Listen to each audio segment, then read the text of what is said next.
voy a hablar de cómo se puede manipular la mente humana, cómo se puede transformar nuestra visión de la realidad de cualquier hecho.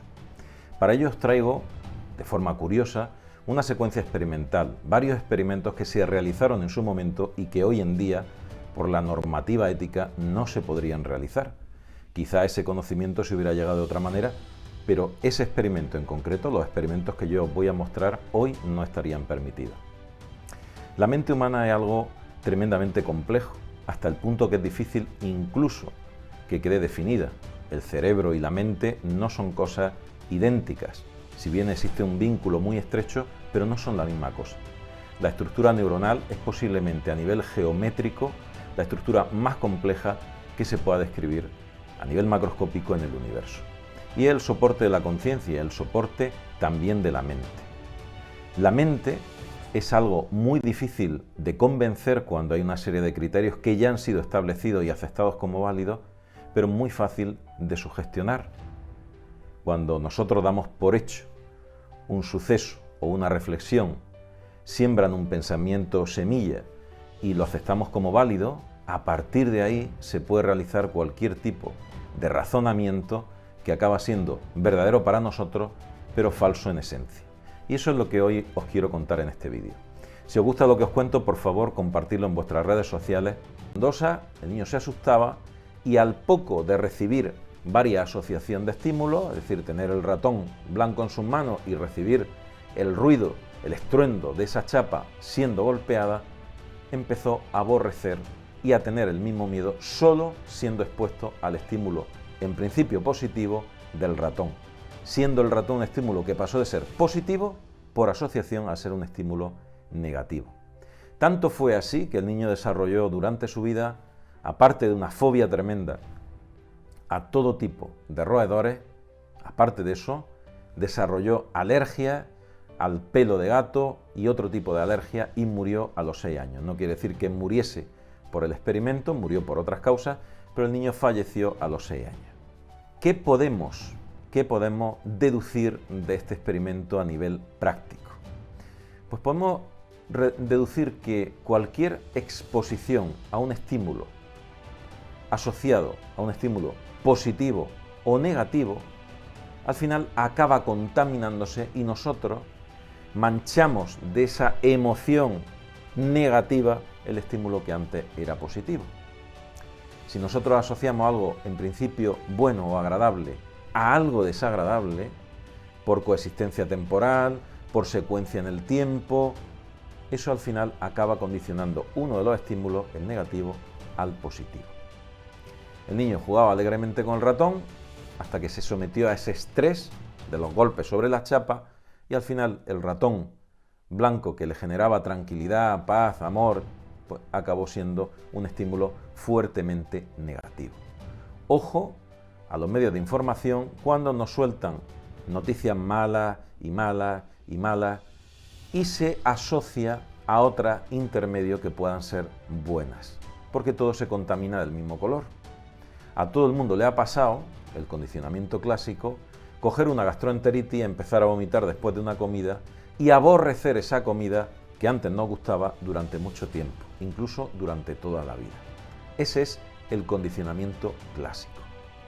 Dentro del condicionamiento clásico, como digo y como insisto, se nos puede hacer cambiar de opinión y de parecer en muchas de nuestras simpatías y filias solamente exponiéndonos al mismo tiempo un discurso de un político y de pronto te ponen una noticia cruel o mala, acto seguido. Ese condicionamiento repetido en el tiempo es un condicionamiento clásico. Podemos cambiar nuestra perspectiva de esa persona o de ese discurso solamente por la asociación del resto de sucesos que nos están mostrando. Segundo experimento, importante, el experimento monstruo. Solamente ya con el nombre no hace entender que aquello fue considerado como una aberración. Fue en 1939 cuando Wendell Johnson ideó un terrible estudio para observar si los comentarios positivos o negativos afectaban o causaban trastornos en el habla de un grupo de niños huérfanos. Como digo, para esto eligió a 22 niños huérfanos y los dividió en 2 grupos. A los primeros se les alabó por su manera fluida de hablar y excelentes habilidades para expresarse. A los segundos se les dijo que sufrían de tartamudez severa, que no se le entendía nada de lo que decían cuando hablaban y que dicha condición era incurable. ¿El resultado? Pues muchos de los niños sin trastornos del habla en el segundo grupo sufrieron efectos psicológicos negativos, algunos incluso se volvieron tartamudos de por vida. Los colegas de Johnson lo reprendieron por usar a niños huérfanos para probar su teoría. La Universidad de Iowa se disculpó oficialmente en 2001 por ese experimento y a muchos de los afectados se les dieron indemnizaciones, pero ya el daño estaba hecho. La conclusión que podemos sacar del experimento monstruo, pues que cuanto más se nos haga dudar de una capacidad o condición, de un criterio o de una reflexión, cuanto más se nos bombardea con una idea, esa idea más probable tiene de hacerse coherente y creíble para nosotros. Podemos cambiar cualquier criterio si repetimos suficientemente el concepto contrario. Somos crédulos por naturaleza frente a estímulos repetidos. La famosa frase de una mentira repetida suficientes veces comienza a convertirse en una verdad. Finalmente, el tercer experimento, el experimento Asch, fue uno de los primeros experimentos en psicología del comportamiento de masa.